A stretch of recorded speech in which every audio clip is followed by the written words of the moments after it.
Good evening. It's Thursday, December 1st. This is Dennis Mason with The World in Review.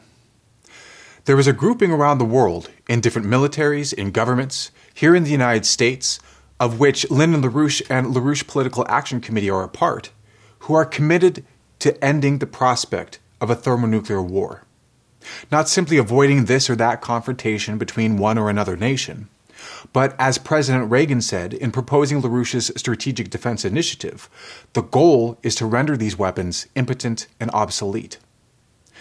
As it stands now, we are still on the brink of a general outbreak of a thermonuclear war, and this will not change while Barack Obama retains any power over the United States presidency. There are many points of contact which could trigger the onset of this global war, and we could spend the next hour of your time in detailing them all. The point of the matter is this: the British Empire will use any means, any religious or ethnic grouping, any political faction, whether they be legitimate or manufactured by the British themselves, to start a global war. The details may change, the particulars of the where and the who of it, but the cause remains.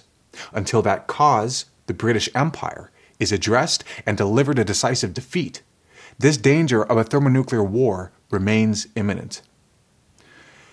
The fact of the matter is that Barack Obama remaining in control of the office of the U.S. presidency is the most valuable weapon the British have. It is only through our failure to remove this president that the events in the Middle East are unfolding the way they are. Our failure to nullify Obama's power guarantees that the patriotic Americans in and around the institutions which determine the policy of the United States will be unable to act with the speed necessary to ensure the survival of the American people or much of anyone else in the face of the collapse of this British system of empire. The lack of a response from this president to the situation developing with Russia in respect to the NATO missiles in Europe and the military positions in the Eastern Mediterranean area does more than simply show that Barack Obama is not mentally competent to carry out the duties of the United States president, though his mental incompetence cannot be denied.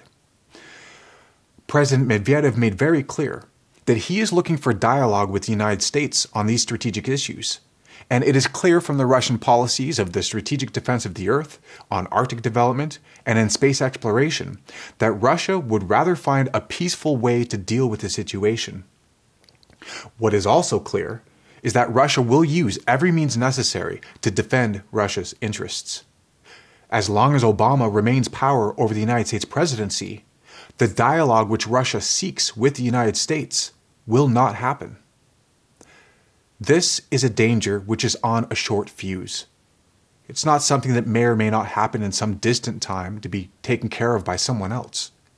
The decisions which determine whether or not a war will happen are not made the day the war breaks out, or the day the treaties which moot the war are signed.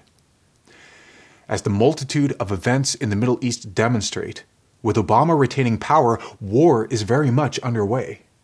And as the gravity of the Russian response demonstrates, if we fail to remove Barack Obama from power now, so that the patriotic elements can step in and resolve this immediate danger, a thermonuclear war is imminent.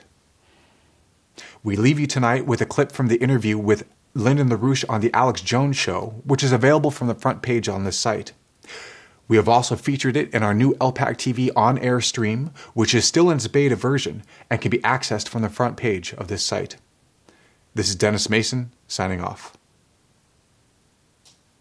If they continue, if this group continues, and their drive for absolute domination over everything, there's no room for the nouveau riche, no room for intellectuals, no room for any science. They want a post-industrial world, a neo-feudal model, as you've said, the British eugenics model.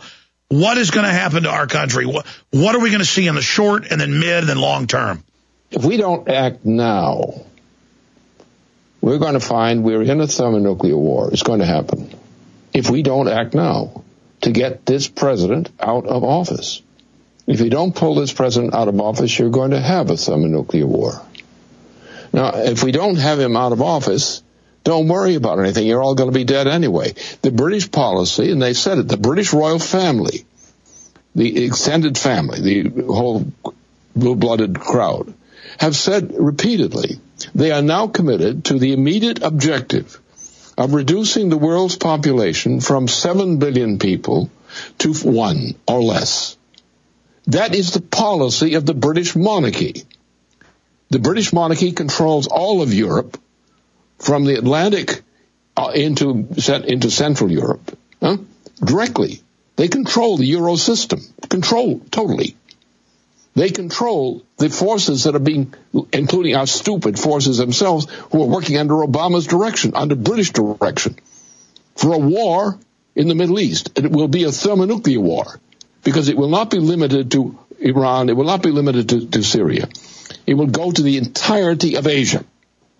That's what's at stake. Look at the amount of force. Look at the thermonuclear and related capability of the U.S. and augmented forces from Europe and so forth, which are deployed in the Gulf of Iran and in the eastern part of the Mediterranean. That force is there to fight a war. That war is not limited to Syria and to Iran. That is war once it starts, as the Russian deployment shows you.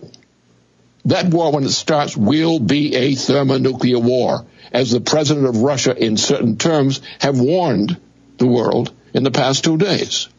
So the stage is set. The question is, who's going to come on stage? Is the American freedom going to come on stage and throw Obama out? Because if he don't throw Obama out, now when we have the charges for doing so, then we are condemned to this war. So we find the guts to win, or we lose.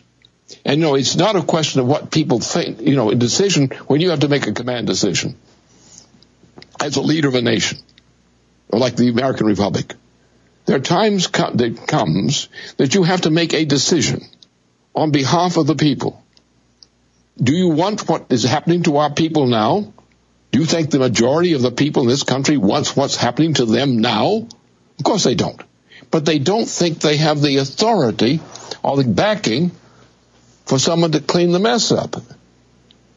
And we have, in our terms of responsible people, in the Senate, in the houses of Congress, in parties and part, they all, in a sense, more or less will agree on some things. But they hesitate to take on throwing out a president who should be thrown out. If somebody has the guts and the qualifications to throw the bum out of office, I guarantee you will have a complete change in the policy of the American people in practice. And we can win this thing. But we don't have much time.